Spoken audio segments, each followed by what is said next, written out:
Enyanam ne yada from ye chem nyina Kristo Yesu di maseda ka soro Nyankopon se na tumi na ho de ntene so bie kwan ma ye se mfa Nyankopon asema ma nkwane asomdwe no emra obio Seventh Day Pentecostal Assemblies asafo ya elder Enokoforo Junior Dano ewo Kumasi esreso on the day sempe bro ato de redemptive truth no cry agenkwa na adesua oni asase esua efa Nyankopon ntoma da hodo so anana so da hodo so ntasem fa ho no the mystery of the seven temples of God and no adesua say Nyankopon bo nipa free edin trom Adam ebreso de siye Cain achi de siye bia waduro no eye Noah breso enipa suban ya abofo ne nipa bedaye de pie wo mu eno adesua ena oni esuan ene bia waduro no obekasa ede afa de ntia nipa nkwa na so eteye na ka ne nipa nyamfie a hankron ne ekire eba na se ne nipa nyamfie dio so de ne siye wo wiem de ne sakra ya saa de ma nyina ya de bebrebe nipa so nyina no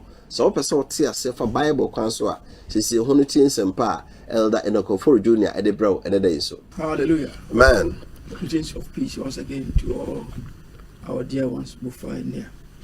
And also we are asumbi nchia na ma enuanum nyina mo wachichi ne benjeye. We are happy and we are pleased that by his grace we have seen another week in his presence. Ni so say na domunti ase hunu na watwe foforo ya ba nanimu.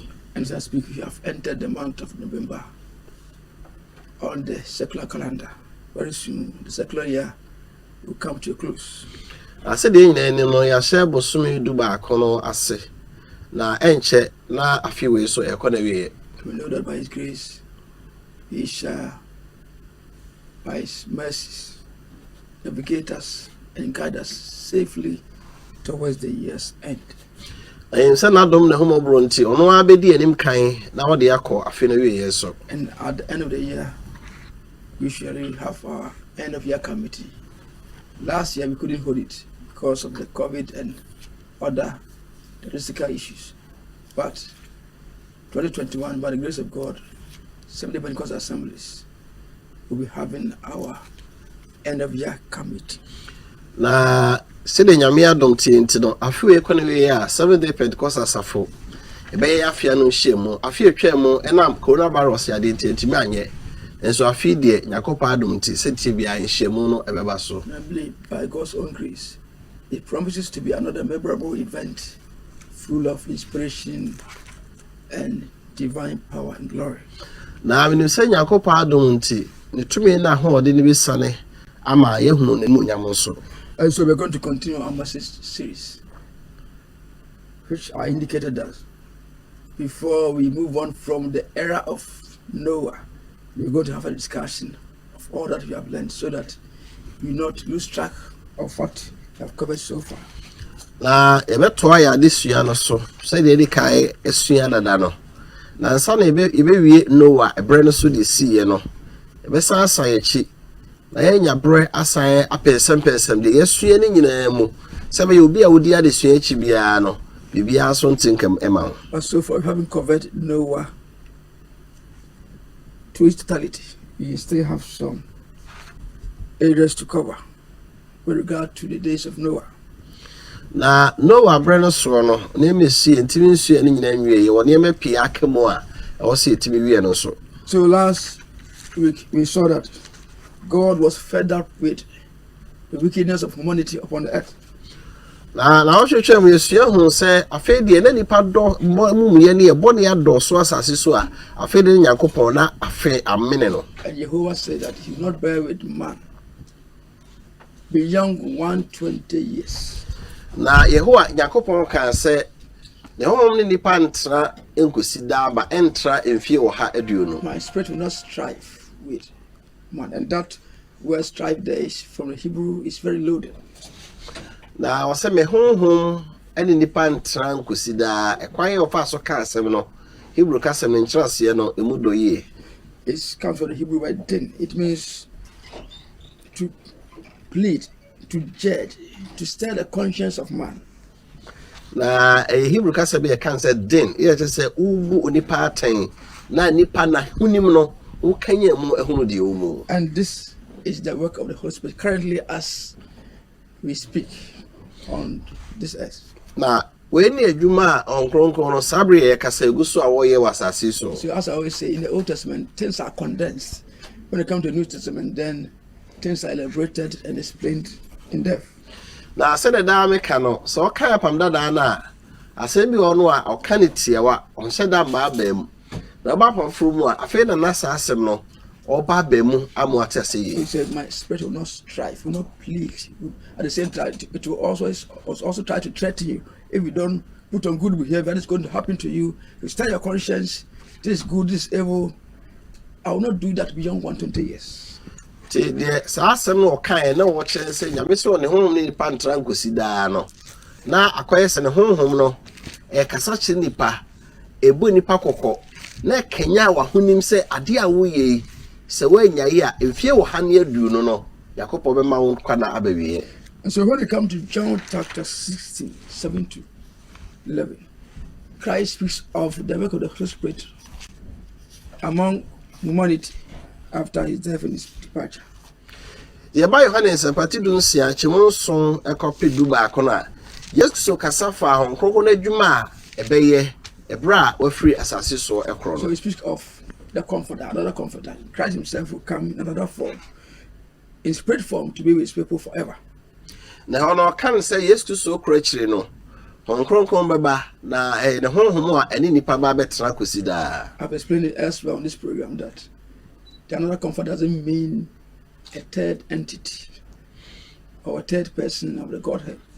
Na America church sasemi mu ewo adesua foforo mu se oka se ochinjira foforo a na wrecheche fo bi obeba eno nche se ono ye nyame bi a otoso miensa. Because as we read in John chapter 14 verse 16 to 17 where we get another comforter and another advocate in some other Bible scriptures. When we continue on to verse 18, it says, I, Christ, will not leave you comfortless. I will not leave you as orphans. I will come to you. So the message is very clear. Now, some prayers, so you have in sympathy do nine. Chimudu sia ebanoa. Yesu so kawre chicha for Korea okwa. Obeba the suya for no nchen wasem. Na obewie du wotwe no. Ana oka se me kwe mi nyamu nyanka. Na me ba mu nche me a na me ba mu nche. So they didn't mention another third entity. Said I will come to you. Wa mo yami anase nipa bi otoso miense bi di wose me ba mu nche. And John chapter 14 verse 17 even 17 he says, the Spirit of truth now dwells with you. The disciples I'm speaking with you, but the world doesn't know him. But now you see him. But that same Spirit shall be in you, not with you, but in you. If you say, "What's our kind?" You have an attitude like Chimudu Sonwa, or say, "Nano crown whom we are sent to me home." If you say, "Oh, moon, 91 in it," now so much you have for the munino. If you say, "Otemon chain," Sound not a chain. Now, Fedi or better. Hallelujah. Amen. So Christ is the same yesterday, today, and forever. Jesus Christ said, "Your 10 run or Tisana or Tisada Pim." The Father God has sent the Spirit of His Son into us, crying, Abba, Father. Na Onyankopon asoma ne ba no hom aba yakoma mu a otem se aba eja. Galatians 4 verse 6. We Galatians 4:9 chemu nsia no. This was the spirit that was at work in the days of Noah. We ne hom a na eye adwuma Noah nanom no. In fact, if you read 1 Peter 3 verse 20, 19-20, it mentions about Christ speaking to the spirits in prison who sinned in the days of Noah. Credit so okay Petro ngoma edikan etimi ensan chemu adu no a o kan ho se Yesu Kristo ne honhom ko afiase e go kasa kire ahonhom na akra o mawu no o kasa kire o honhom e bra Noah na no twen ya na Nyankopon abojuchi nto o ya apomada ka di we ni dia dance e che se na Yesu honhom no a e na Noah bre so na ye adwuma no. If you take this scripture at face value, it has variance with other sections of the scriptures, because Christ says, and the word of God says, when you die, what comes next is judgment, not another preaching. Na so he sa asem o kan Petro nguma edika timi esechemo do say Yesu Kristo o ka asem pa kire ahonhom o fi ase no a na ene twere konkom asem no bi we bobra if you say Bible can say inipa de oti wiase a e na otiti Yakob ase na wu wie di ayatemu obi antime kan sempa nchire obi o. But here in 1 Peter 3 verse 19 to 20, by which also he went, because he is Christ, he went and preached unto the spirits in prison, which sometime were disobedient, when once the long suffering of God waited in the days of Noah, whilst the ark was being prepared, wherein few, that is, 8 souls were saved by water. Petro ma edi kan timi ensa no chimudun kron kofi maduno no se enum so na okoko kan asem kire ahonhom a wo afiase na atete no wo ye asodefo ebra Yakobon abojo kire twere no na wo ye adaka no mu enum na kra kakra bi a osi ba wotwe enya nkwa ewo nsu no. Just to make some interesting connection, verse 21, the like figure whereunto even baptism that also now save us not the putting away the faith of the flesh, but the answer of a good conscience toward God, resurrection of Jesus. Now to us what you know ba kono a o se no na afi ne nseso so gye monkwa ene esuba enye honam fiye na mum eye ahonimpa ho adubisa Yesu Kristo usori enti no ye na so nya Yakobon de. Before I go into a substance, they were saved by water, verse 20. So he's linking it to baptism, verse 21, that is similar to baptism, but the baptism itself doesn't save you, but the resurrection of Christ. They weren't saved actually by the ark, but by God's promise of salvation assurance. Inti the order to ho say no abrana so ne fiefo nipa nwotwe nya nkwa no Yakobon na mensuo no mu Yakobon ji wo nkwa free ensuo no mu ana order to sapa fofure mu no Yakobo nipa asu a na ye de ejo nkwa na mum o kire mu a say esubo na ye bo no enye nsu na eyi hu fin na mo Yesu Kristo hu ahonimpa no eno na etew ho na mo nya nkwa je se de no abreso no e ma wo nya nkwa no. Okay, and so back to verse 19-20. But he also went and preached unto the spirits in prison. Christ went to preach to the spirits in prison. Who are these priests? Who are these people? Afi yes anko etimi ensanche monko no wasi Yesu Kristo kwa afiase e wo kan sempa kire ahonhom a omo afiase no saa mo no mo afiase omo na hefo because they are dead, their bodies are long destroyed, but their spirits live on, which are sometimes disobedient. These were living beings, were human beings, who were disobedient in their lifetime. na o kan a do kire mu ne se omo ya ahonhom fi se omo wu ama honam dia na pro na so omo honhom de da so atiase ne mo omo ye nipa no abreso no no omo ya sodenfo ya omo antie no asempa o kan ye no. And this was during the time when the word was experienced the long suffering of God, not bringing upon them judgment, but they disobeyed the word of God through Noah. Na we ebra na Yakobon abojo chere no abama omo se Yakobon no ne bo chema nipa se wo ya de bone a wo nya ho abotra se yen kan sempa nchero se ba ya obesakra wo adwen nti nyame bojo che e mo kan sempa no chero no wabre no so se ka be ya on besakra wo adwen. So this was it's a flashback to the days of Noah. Christ was speaking through Noah to those people of the time. Nti we wo kai ya adwen e de akono wabre so se bra no we kan sempa no na Yesu Kristo eno nam no wo mu e kan sempa che ne breso fo. In this Second Peter chapter 1 verse 10 to 11 says that the old prophets spoke by the Spirit of Christ which was in them and revealed future events and future messages to them.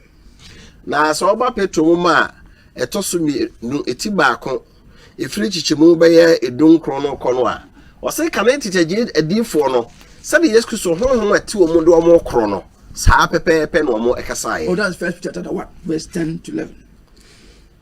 Says, of which salvation the prophets have inquired and said diligently, who prophesied of the grace that should come unto you, searching what manner of time the Spirit of Christ which was in them did signify when it testified beforehand the suffering of Christ and the glory that should follow.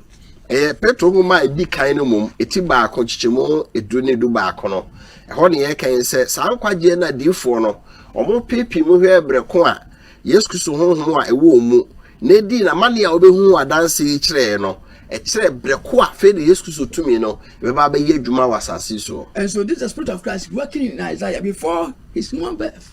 Enti Yesu so honhom ya na na ye adwuma wo odi fa ensa ya mu asa na Yesu so ba me ya wo no se nipa. And so the message is that Christ has always been in charge of God's salvation among human beings.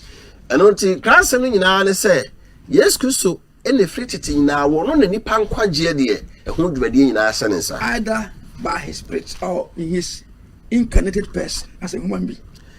Ebi ha eye na honhom anase nipadua no a wadane no no a adane nipa abasase so adwuma kro no a. The incarnated person was just for a short time. He lived for up to 33 years. Very short time. Na obedane nipa no de na ebiretie bi obeta asase so fie aduasa emiensa pe. And so in both the Old and New Testament, Christ has consistently worked salvation on behalf of his Father among men by his Spirit. And until apam foforo ni apam no da mu nyina no ebrebia Yesu Kristo aye nkwaje ho adwuma enam ne honhom no so. And so the Spirit of Christ was the one which said, I will not strive with man forever, but I shall be able to bear with him for just 1 days in trying to convert him from his bad ways. Eti Yesu Kristo honhom no ene kan se mentimi ne nipa entna nkosi da. The mentimi ya ne se men metra abroso ano efie o ha aduno. And when he came to this earth, he said a similar thing will happen after his death and resurrection ascension. Na oba asase so no obaka se asempro ya bi besi ebra wawu asore na wafra kosoro no. He will physically leave the scene, but his spirit will be on earth among his people. Onam fam de obefri wiase akọ na mo ne honhom no ene ne nkrofo na betra wiase. So it says in John 16 verse 7 to 11, nevertheless I tell you the truth, it is expedient for you that I go away, for if I go not away, the comforter will not come, but if I depart, I will send him to you. Na ye kan Yohane sempa ne ti dun sia na jemo ye nso kopim du ba akono osena me kam no kore e mamo se me kro na asema nkwa uchiginafo no e mamo nchen aseme kwa mesoma no ba mo nchen. This is spirit coming to you, to his people. We e honhom a e ba Yesu Kristo nkrofo nchen e omoti wiase. And when he's come, he will reprove the word of sin, in righteousness, and of judgment. These are the three things he's going to do. Chemu watwe no se na ono de se oba obeyi wiase atem bone ne tene ne atemu ho we ne niema miensa ho no be. That's what happened in the days of Noah as well. We are so ne ade a esiye ewo Noah breso. I've sinned because they believed not on me. Ose bone ho efi se ho anyeme ani. Because if they really believed upon the Lord Jesus Christ, they would have repented of their sins. Efi se omo je Awurade Yesu Kristo di a enka omo sachero madwe firi ombone ho. But their unbelief will betray them as still continue in their sin. Na age a omo nyi nie no eno ene be yi omo di ame ho se omo da so ate ombone mu no. Of righteousness, because I go to my Father and you see me no more. And after was setting ho if you say me come eja nchen na mo hu me bio. And so if you are shown awareness of sin, then you must be shown the other side of the opposite side of sin, which is righteousness. It is here chraw say ade we ye bone na hu wi a e wo say chraw ade ne bone bobra say eno so ene tene. And Christ has completed the work of righteousness. If you want to be righteous, righteousness is available through him. Na Yesu so wa wi tene adwuma ndada ti se obesa wo ye tene na obetumi aye tene woni mu. So if you remain in sin, it's your own choice. Ni se o tra bone mu a na se de wa o peno no. He completed the work of righteousness all the way to the Father, showing him that I have paid the penalty for the sins of all humanity who believe in me. Na wa wi tene adwuma ni nyina e de akokire ja no bra odi ni padua ekoye empata ewu maaye no se bone akatua no wu no watua e bone so ka. Hallelujah. Amen. Then verse 11 of judgment, because the prince of this world is judged. The chimudu ba ko se ne atemu ho if you say obu wiase sudifo no aten. Because the first being or creature whose sin has been judged.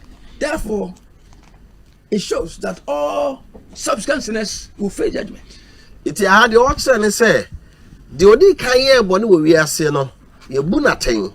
It is just a one so time wiase na ye boni a also e bebu aten sa. Indeed, Christ says in John chapter 12:31 that when he is lifted up, he shall draw all men to him, and by that the prince of this world shall be judged.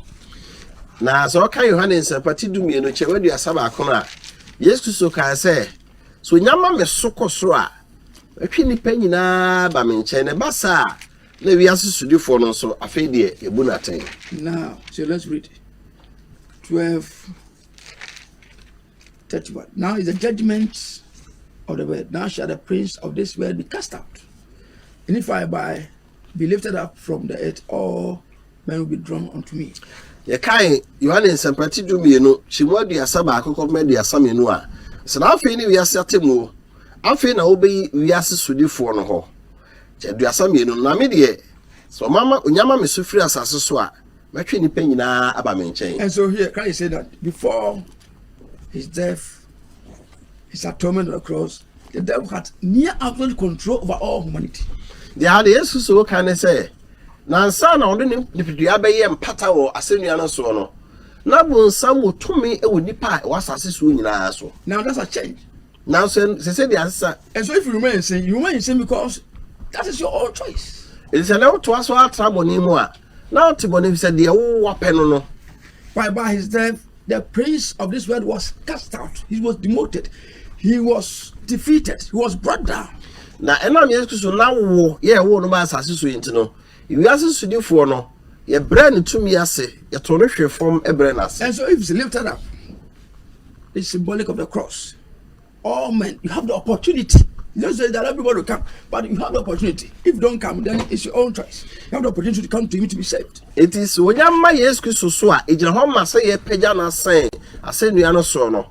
Se no nya bemu a na che se obi ekwan na to se enipa nyina mara ne nchen. Won ka se nipa nyina na be sakra o ma dua bagina die. Na mom ekwan na ho se onipa bia wetimi aba Yesu nchen. So the power of the devil has been suppressed by the cross. Enti tumi ano bonsam wo no wonam asenua no so abrenase. And therefore he left us with the spirit on this earth, that by it we will know that it is sinful, and there will know righteousness which is available to each one of us. Enti ne honhom no jama ye wasase so no eno na eboa yen amehunu de eye bone ene de eye trene. And whether we choose sin or righteousness, judgment is ahead of us.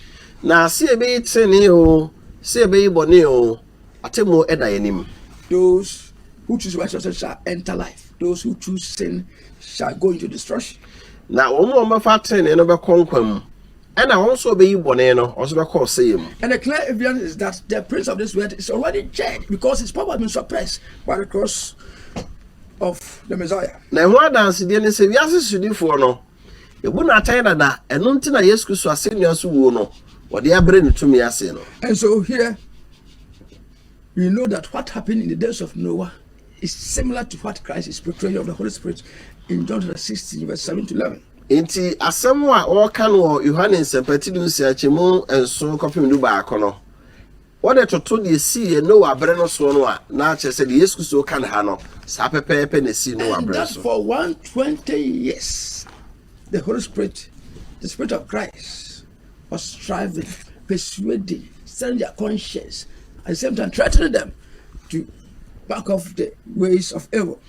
It is only no abreso a emfishia wo hane aduo no na Yakobon Yesu Kristo honhom no a ewo no wo mu no wo kan sempa wo yi nipa aten ebu omo aten na se kasa kire wo mo se niema omo ya enye ni nyina nka nipa bejai. So this repentance will naturally proceed from when the Spirit of God touches you.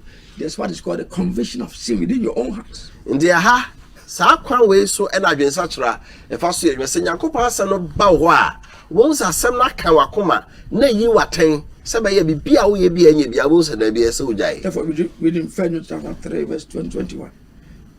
For if our heart condemn us, God is greater than our heart and knows all things. Beloved, if our heart condemn us not, then we have confidence toward God. Ye kan Yohane ngoma edi kan ne timi ensa ichemwadi no kopadu no ba akono osana se ya akoma emu yemfo a Onyankopon so sen ye akoma ahunu ade nyina na se ye akoma mu yemfo a Onyankopon so sen chen ye akoma no hunu ade nyina adofo say akoma mu ye fa ene ye de nam eko Nyankopon anim. Hallelujah. Amen. And so who is the creator of the heart that's condemning you? Ti asemisa say why na bo akoma no a ebu fo no. If in your heart I say that you are a thief, stop stealing. You are fornicator, stop fornicating. Stop going to chasing other people's wife. Your heart is saying. If your heart is saying that, then God already knows all your ways. Na wakoma no anka say da oni paduam no. E ka chaw say odwamanfo jai. Oye kromfo jai nkrofo ne wia jai say okodi obi rechi. Na se wakoma na Nyankopon ba to me no kra atimi hu yi watan a na Nyankopon no obo wakoma no onimade nyina. But if your heart doesn't condemn you, then you have confidence that yes, what is in my heart is what is also before God. Ti se nipa wo ho na bibia wo ye no wakoma mu fo sa de na wo ye ne ye de ne na wonya kudro ene nam se ampa wetumi akonyame. So this was the work of the Spirit of God in the days of Noah. Their heart condemned them, their conscience were stirred. God also, by His Spirit, condemned them. And by Noah's preaching too. But no, for 120 years, they refused to repent. Ti we ni adwuma Nyankopon hom no ye se enam Noah mu no cancer mpa no yi omo aten na wo tente wo mo na omo so ati omu no enso e kasa kyerɛ se da bi enema mo ye nye emfie wo ha adi no na so kan ni na nipa se da bi yakoma ni de Noah e kan nyina ye fa nya adwuma. But then also the 120 years meant more than the period of time God will bear with man. Na emfie wo ha de adi no nso no e kasa gina ho bro en nadodo a Nyankopon hom ani nipa e betra. The 120 years pointed to a general shortening of the lifespan of man from that time onward. Na emfie wo ha de no na e kyerɛ enema bi e fa enipa yen kwan na afi de Nyankopon atwa so e wasase so. After 120 years, you won't repent. And so if I cut your life short, then I'll be pleased. Because I can't spend 500 years with a wicked man and I will try by my spirit to convert him for 500 years. That will be too long. Na mpo mfie wo ha ne aduonu no ya kan sempa no a won sakra wadwen ti se metwa won kwa na so a ne kwa so a no fi se mintimi ma me honhom ne nipa ntra emfie ahanum na emfie ahanum na de wo ye nye o jaye o akoma e kasa kire wo ne etufo mintimi ntra emfie ahanum na nipa wo nye bone nye de opɛ. In societies when we find out somebody is a hardened criminal and he dies, everybody's relieved. And for this wicked man who was harassing people along the stretch, he's gone. He's arrested or dead. So people express relief. Na ye mai mo kura no. So obi ye mumuyefo odi bone pa na ba bi etie pom ho omo obi asom nyono. Na samanfo te se wawu a anase bi a ya bechi na kotomu a mo so mo pom sise de ya som batwie ho akwa wei akwa mu a untumi ntwam ho obi ate se ya chi na toma na so wu pa sise de asomdua aba. Yes. So 120 years pointed also to the shortening of the human lifespan. Tifio hani aduonu no so ejira ho emma enipa yenkwa na fe de wotwa so. And the evidence is found in a biblical record of genealogies of people after the flood. Na ehwa danse no ewo enipa etena ase no wansuye na chi na omonkwa na omletena ase no. So this generation they live up to this point. They gave birth to this son and he lived up to this point. That's called genealogies in the scriptures. Na so Bible mu a se bi o ka nipa won toto so se nipa we wotena ase konya mfie sei e no wo wei we so nyinya sei e no wo wei e no ni nipa awon toto so. So before the flood, the average age of man was 912 years. Na ansa na nsuire ni beba no enipa etena ase won nsuire no animu nyina no de obi ankwa na wanya kora no sese a obi ankwa na be mfisia ahankron ne edumienu. So Adam was 930 years, then Methuselah was 969 years. Obi say Adam say onyamfie ahankron duasa, Methuselah enyamfie ahankron adusiankron. And so you count the number of the people, then you add their ages and divide by the number of people, you get the average age. The way nipa etra se ansa na Noah eba no a no asese obi amfie onyaye no aka ni nyina abom. Now the nipa dodo na kwache sa amfie dodo no onye na obo se obi a no watra se amfie sei. Among the youngest, one attained 77 years. Na de na wanyini kra wo mu no onyamfie ahanson aduosonson. Very young. Ona is what there usakra no wu ye no fie ahanson aduosonson. To they take the 700 and then 77 people don't attain. Na ne odo pa ya ahanson no kra free ho aduosonson na de chi nkra nipa do se na nya. And so when we exclude Noah, we get 912 years average age of man before the flood. Iti se yeyi no wa free mu a Enoch, who was taken out. Yeyi Enoch Nyankopon mefa no free asase course no eto nchen a omo etra ase ansa na no wa eba no se okọ mu fie bo na ade chemu a obi anya mfie hankron ene adumi no. But after the flood, we have the average age of 336 years. Na esuyere na chi no nipa etra si Noah echi no so hwe omo nso a na omo nso mfie odunya ye no mfie ahasa aduasansia. This does not include the age of Noah because I've added Noah to the pre-flood generation. Na yamfa Noah anka ho visit Noah kan wo mu a omo tra se ansa na nsuyere na eba no. But even if you add Noah to the post-flood generation, we got 397, still below 400 years. Na so so Noah kra be ka wo mu tra se nsuyere na chi ho a obi amfie onya ye no ye ahasa aduokronson ya o de kototo kanade no a otum saba from kra. 912 and 397. Vast difference. Obi nya mfie hankron dumienu na unya hasa aduokronson a na chese motwe pa. So what do you see that God's word on its own is very powerful. Did you hear what say? Nyakopon asem no ankasa de ekrotumi. And it has its powerful effects. He spoke and it was done. Na editumi no so ye adwuma to say oka na abem. Psalm 33 verse 9. Enyom eduasam yensa chemo nkron. And so by saying that I'll not bear with them beyond 100 years. Yes, the life could be shortened. Ndi oka say meni nipa ntimi ntra nkosi da na mpa nipa yenkwa na so twae. But God certainly also foreknew of the atmospheric changes that will result from the flood. Na enso na Nyakopon so nim say ewiemu sakraye bebre beba ebransuye no bae na kire no. And these changes in the atmosphere will have effect on human health and longevity. Na ewiemu sakraye ba no wasuyire na chi no na ebenya nsunsuanso woni pa apomden ene yenkwa na de transase so. Now scientists are talking about air pollution and their effects on human health, ozone layer depletion, and all sort of things. Na ene abodenya sesuafo kasa de fa said the asasi seye ade bia sense wiemu efe no ozone layer eno na ema awia no hyew no enka ye kesipa pi ni nyina omose ho atochema. But all these things, all this destruction, all the depletion of the atmospheric works began after the flood. Na sa wiemu sakraye ne de ka ho ne ema wasasi so se ni nyina no no wansuyire na chi no na ehase. To the average age of man is 70 or 80 years, as stated in Psalm 90 verse 10. Ene enipa nkwa na wasasi so ye aduoson mfie aduoson abro so a aduotwe said the nyom aduokron no eka ho asem. That is sharply dropping in many societies, even in Ghana here. Na mbo sa mfie aduoson ne aduotwe no uba memu a baby ho ayeso esate kra. So you are talking about atmospheric changes after the flood. What has this got to do with human lifespan? Dia kasafa wiemu sakraye a ebaye esuye na chi no yebusa se san sakraye no so so be de wo e woni pa nkwa na de transase so. Changes in the atmosphere had profound, very profound effects upon human health and our lifespan. Zakaria ba wiem no wansuye na chi no e wonsunsanso pi e woni pa yenkwa ene yapom de de ti asase so. Have some excerpts from a Christian apologetics website. Apologetics means that they try to defend the truth of the scriptures. Called GodSaidManSaid.com.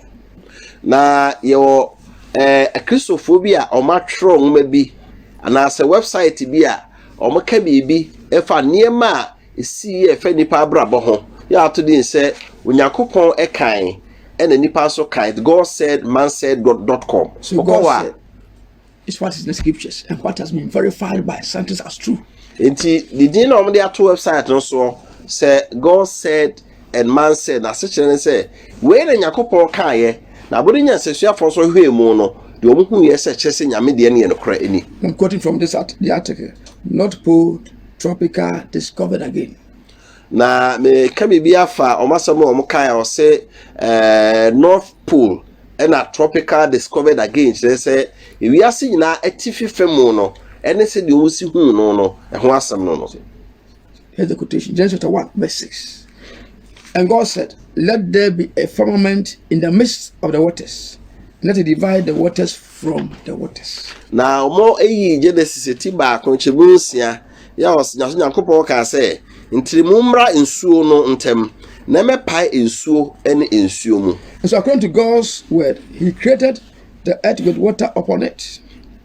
Na ɔsɛ Nyankopɔn asɛm no ewiase yɛ ɔbɔ nyinaa na nsuo ɛwɔ so. In fact, Psalm 24 verse 2 says, God founded the earth upon seas, upon waters. Na ɔka enyom aduonu na nkyɛmu mmienu a ɔsɛ Nyankopɔn de asase esi nsuo so. And scientists confirm that the earth is 2/3 water. Na abode nyasuafo nso hwɛ mu kyerɛ sɛ asase yɛ ti so nyinaa no sɛ wokyɛ mu mmiɛnsa a emu abupa mmienu nsuo na kata ni. And so when you have the waters drying up, then you're going to have changes, atmospheric changes, climatic changes upon this earth. Edi sɛ nsuo no ɛkata asase yi kyɛ mu mmiɛnsa mu mmienu no sɛ ɛhyɛ aseɛ sɛ ɛwe a na hyɛ sɛ ka ɛhu sɛ nsakra bɛba wiem ɛwɔ wiase. So according to God, he created the earth upon with water upon it, and a layer he called firmament, and heaven hovered above it, and above the firmament another layer of water.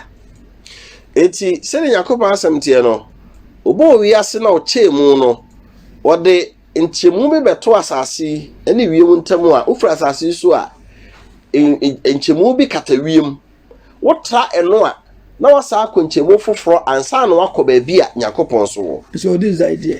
The earth is full of water. There's water underneath the earth.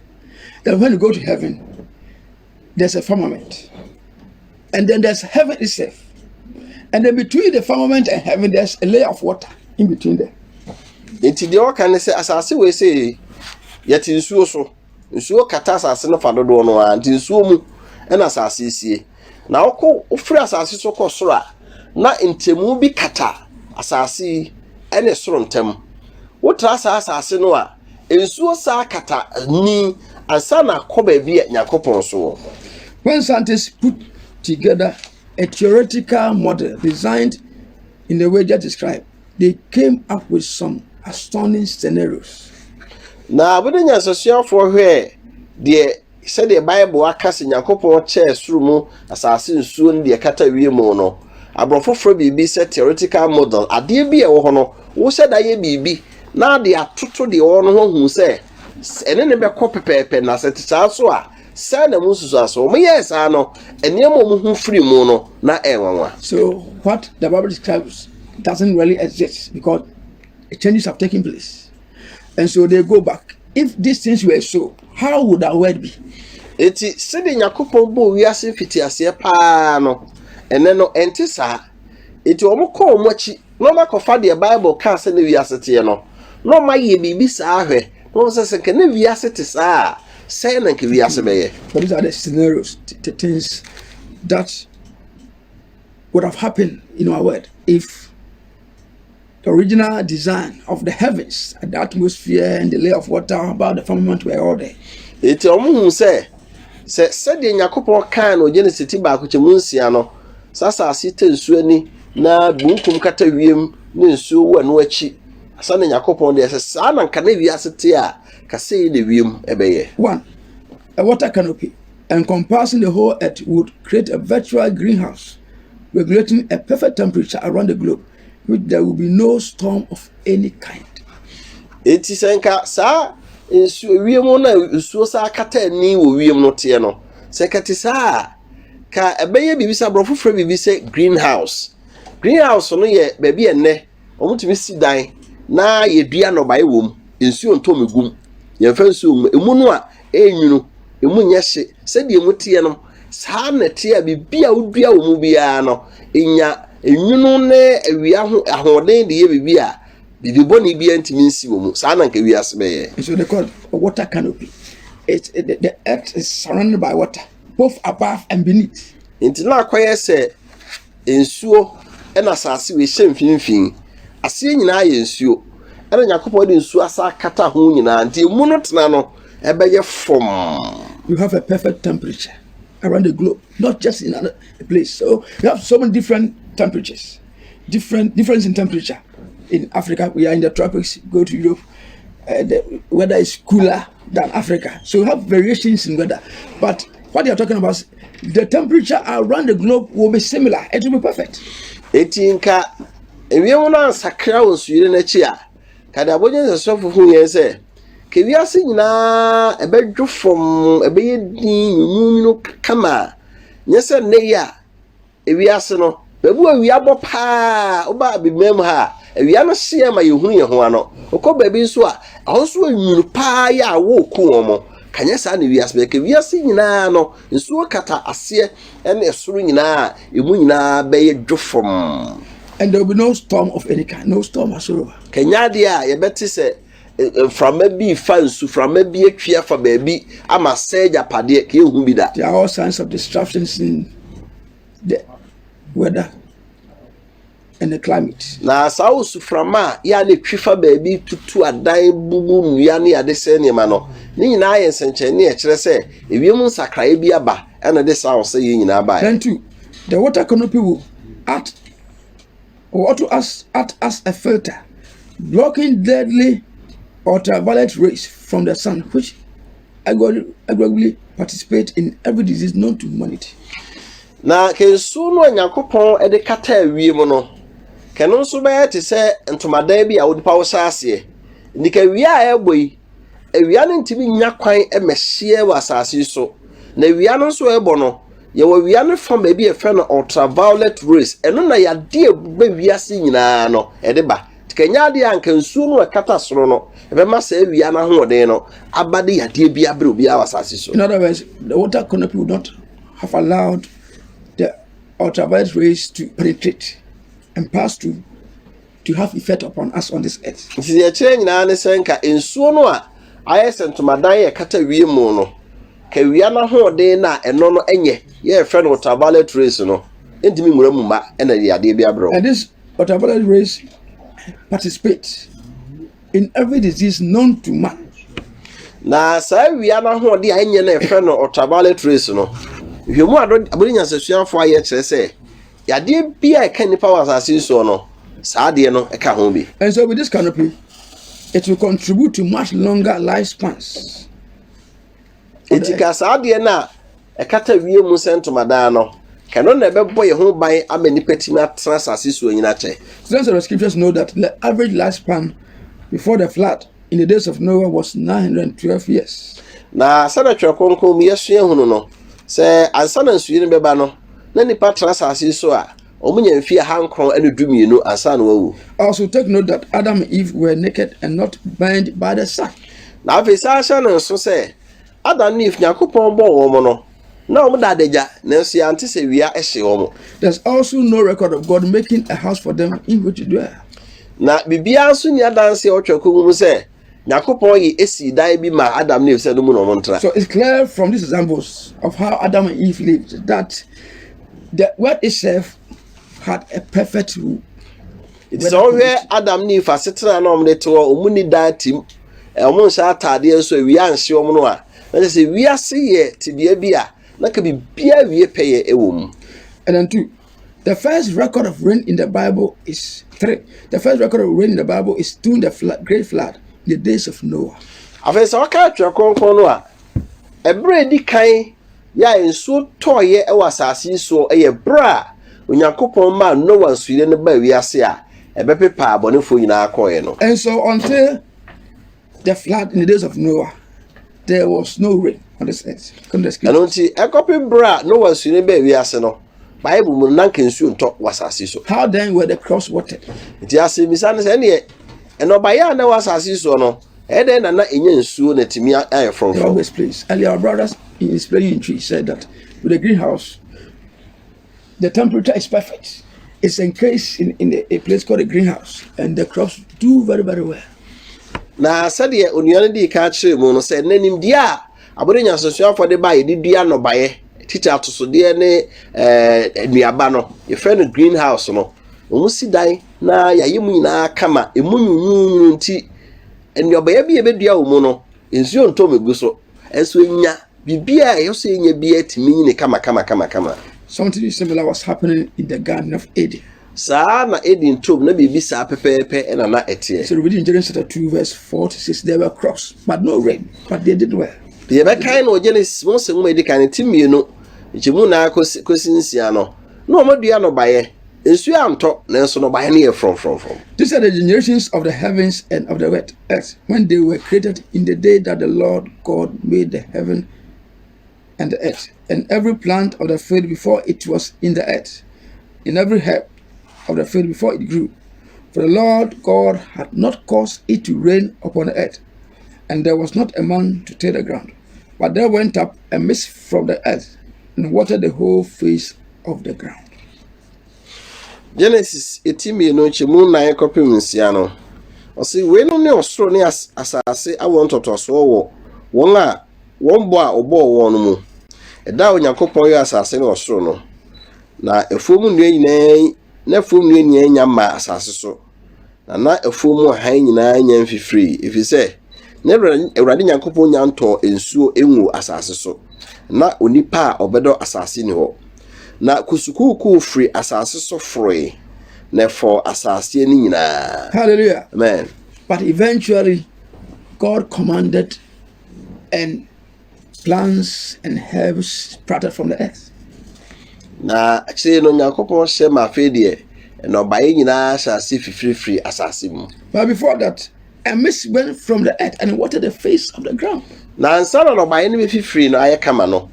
Osin so free asase dase ene pie ne for asase ani be bi edua no baye nyina. Not from the sky. Enye se nsuo to free wiem ne baye o. Because the Lord had not caused rain to fall. If it's an Nyankopon ento nsuo free soro ma asase so. Which he only did in the days of Noah with the great flood. I bre see ye ene no one su ni echi no ene nsuo to free asase so free soro baye. So we have a perfect year-round temperature devoid of storms because no rain, as well as the absence of rain.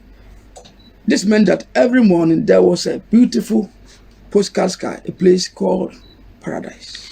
Ndi aha no yehu se na ewiemu adwopa fi se enso ne frasase no mu pia na be fo asase nani na obaye ni nyina ye from na wonti se su ato amamframa fa etete homo bu nuasi bu nkrofo dan chaade ni si no wansu ni achi na enso na Nyankopon ma enso ne frasase mu pie benti no e masase no so dwo from nu kama bibia no obaye nyina ye kama na te se paradise pepepe. Hallelujah. Amen. Then point 4, Genesis chapter 7. This where the changes comes.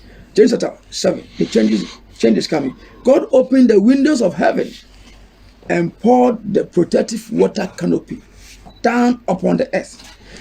Iti yakọ Genesis 7 no a ahana sakrae na sha ase baaye no wabre no so no ehọ na fe de nipa bone nti Nyankopon ka se odi nsuyire ebe kata asase so nti ensuo na nanka ye sentoma dan ye kata wiem na ma wi anhye nipa asase so ayunu se ya wo se air condition mu a wonte awi anka ne bibia no Nyankopon ma nsuo no a e kata nipa so wiem no ogya ni nyina mu bae ene ba be jiri kata asase so nyina. So with this water canopy poured down upon earth, it destroyed every creature that had the breath of life in its nostrils.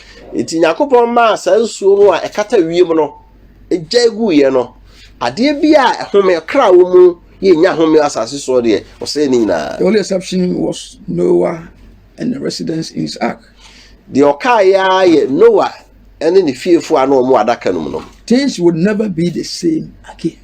Sansuyire ne bae na chi no enema nyina anya se de tie wo wiase bioda. So what you see that the destruction of this water canopy produced devastating results. Die hono ahane se ebra nsuo na kata wiem bo nipa wo bae nyina to bae no eba be sei enema nyina. Today there are billions of buried fossils from living creatures that were destroyed by water action.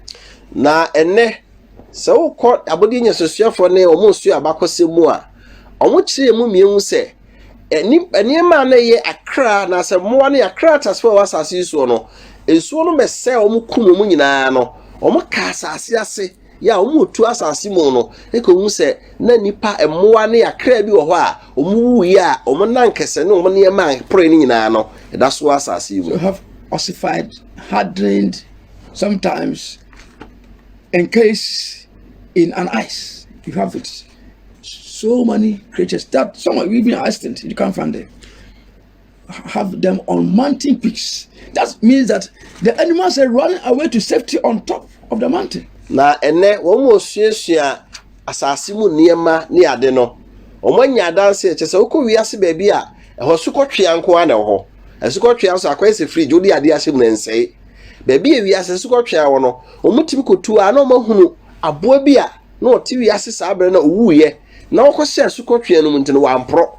Oda so a ho no wo se na abobo wiase ati sei omako hu bi wo empo atifi mepo akase na so nyina aye sukotwea enti mo na no wasuye no mo na omu dwane ko bepo so sabe ye omu nwo no omu nyina akọ uka ho a sukotwea na kata wo mo so a eda so wo ho ebepem na dai. There are even fish fossils on the West Mountain peaks, even fish, because the water covered the face of the earth up to the height of mountains. Na mpo empata ye wo nsuo mu no omako hunu mpata no bia omoda so a hyehyɛ mepom evise nsuo no kata asase ani no pata de otimi dware ti nsuo no yiri bani nyina na omo so kwani nti omo koya kota emepo no tifi a esukotwea na abo omo ho ban a ene enindifo esuesua asa ne ma no omo timi koyibi no ma hu se na bibise ne wo wiase. So later we are going to explore more of the days of Noah from the scientific point of view.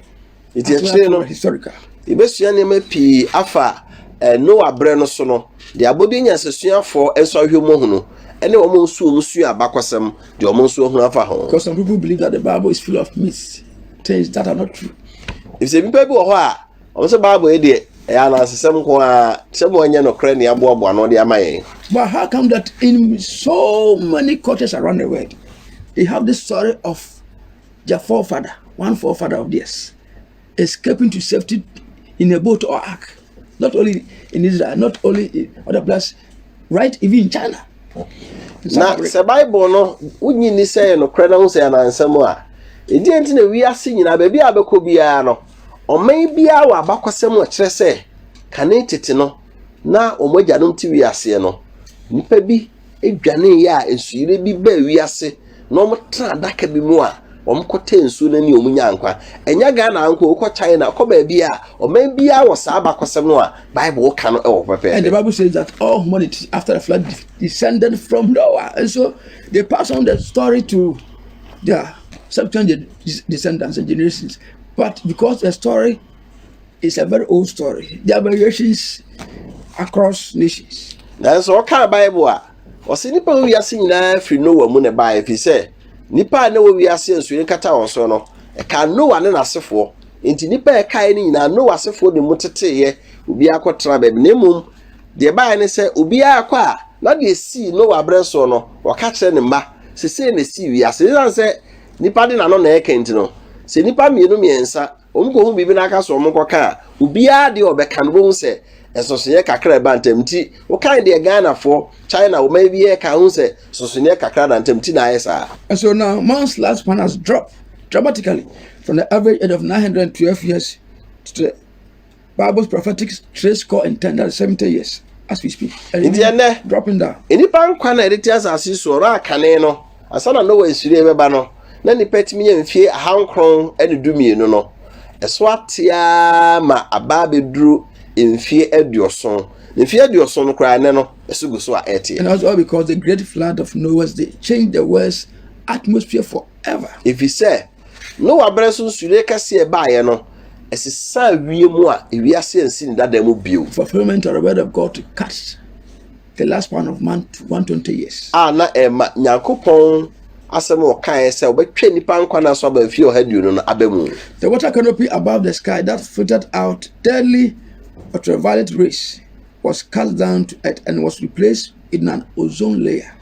Na ensu a na kan se ntomadan na kata wiemu a ebo nipa ho ban anka wianhye yen ne wa asase so mu no kedede kama no Yakobo ma sensu na kata wiemu nyina sane bai no wansure no mo ene wode afafa bi kata wiemu a ye fe no ozone layer se no na emmo nipa ho ban firi awia no ho. And so when the water canopy was down with the ozone layer was exposed and had direct effect upon us. Enti ebra ensuo no ekata wiem sentomada no firi wo no ensuo na chi no saa ozole ya na wo ho they say no ene kata nipa so ye na awia ne ntem. And this is not, ozole is not fully adequate in filtering out those killer ultraviolet rays. Na ozole ya na se ekata wiem no eno ko ntimi sone awia na ho de ne frɛ no ultraviolet rays na eka onipadua a ede yade ebro no ntimi sone so yie. And these rays are responsible for, are associated with over 60 diseases. Na saa ultraviolet rays na enye manipa no yade e ka nipa asase so nyina no se wuche mu ha emobu pa duosia de efi saa ultraviolet rays no na eba. Studies also tell us that they have direct destructive effect upon our DNA, shortening our lifespan. Bodenya sesiafo sa aka che se ultraviolet ray no enipa no ye kwamo a eche onipa ban a obeye wasase so frɛ no DNA no eka no ema etimi ese no ma wo. And so humanity toys with the word of God to our own disadvantage and destruction. Nse nipa de nyakoba asem di agoro a yenya na de ekose yem. And the word of God says that God not destroy this world again by a flood, but with fire. Na nyakoba asem say nyakoba so mfa nsure nse wiase bionimum odoja. Some people mock Noah when he was warning humanity of the destruction to come by the flood. Today, some people are also mocking the true ministers of the gospel, that there will be no fire, there will be no judgment, it will come. Na said you know abra no so no nipa bi si Noah ho atwetwe se ho Noah ho osere ebe de na nyakopo de suru abesi wiase no saa nene ebinum sisi di nyakopo asem ofel se o munyai mo sori am si wiase bese ankense ye saa na ebinum ye nne e de akose ye. Warning, don't be caught off guard. Be prepared in a way of repentance and then faith in the Messiah. Na me ma okoko nne se entra ma niema me fa wase omode asakra wadwen na fa gidie trase. Because now science is verifying the truth of the scriptures concerning the days of Noah. Yebise ne aburo nyansesuafo no ene mesi no abreso no omahwe ni nyina mu edi ho adanse se e no kre. And they will say at that time when they were being submitted to the waters, if we knew, we'd have acted this way wisely and followed the warning of Noah. Nti de obaka ne se Noah abreso se no munim se na bebe wiase a kebia omo ede omnyansa ye adwuma ma de Noah kan no omo tie na so. So don't regret it when it is too late to do anything about it. Nti ye ma ne nyansa eno abakasa mehu ya anka bra ne manyina aka echi. Christ is now the ark of Noah. And na Yesu so ono ne Noah adaka no. Believe in him. Jinidi Accept his atoning sacrifice. Ne mpata aforebo obeboye no yitum. Repent of your sins. Sakrawadwe firi bone ho. Baptize. Ne mosu.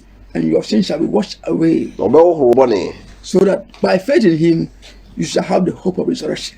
Sabe ya onya gidi onumu a obenya no sori mu enidaso. Escape every destruction to come. Na oseye bia bebe bia na odwane afiri mu. Theft, sickness, wo yade pain, ene amanehunu ya obia oseye bia. and the ultimate judgment to come. Ene atemu kese a beba no so. Fire. A odi ja ene bebu ate. Awurade nka ho. But you should wear the minister repentance to your heart. Na anasem no nka dwe sachra nka wakoma. Every sin that you are involved in, may your heart condemn that sin, and may the Spirit of God enter your heart to renew you in the path of righteousness. Na bone bi a wotimum no wakoma emu fo bone no ho. Na afi nya adwensakra no foforoye e wo Yesu Kristo mu. By so that you benefit from the presence of the Holy Spirit upon this earth. Na oyesa obenya mfaso afri Yesu Kristo ho nkonko a e wo wiase mu so. He will lead you on the narrow path into life. Na eduanim kwan fa kwa hiahia no so edu akonkwam. God bless us all. Rade nhyɛ nyina. Keep us. Na ohwe so. Certainly we shall meet next week. Tete bia da se na we se hia. Continue. Ni ato so. Amen. Amen. Yeda ne nyina se bunya abre na mutie sempa a Awurade akwa Elder Enokoforo Junior. Ya oda Seventh-day Pentecostal asafo ano wosre so. Wode bre ne minim se otini ema bi ase se enanipa nyini nche. Ede na sisa ye wo wi ase. Minim se sempa wati na yakwa akoma. Oso nyame de chen a da se na se hia bi oni ato asemi so. Awurade aso bi enka wo nyina. Amen.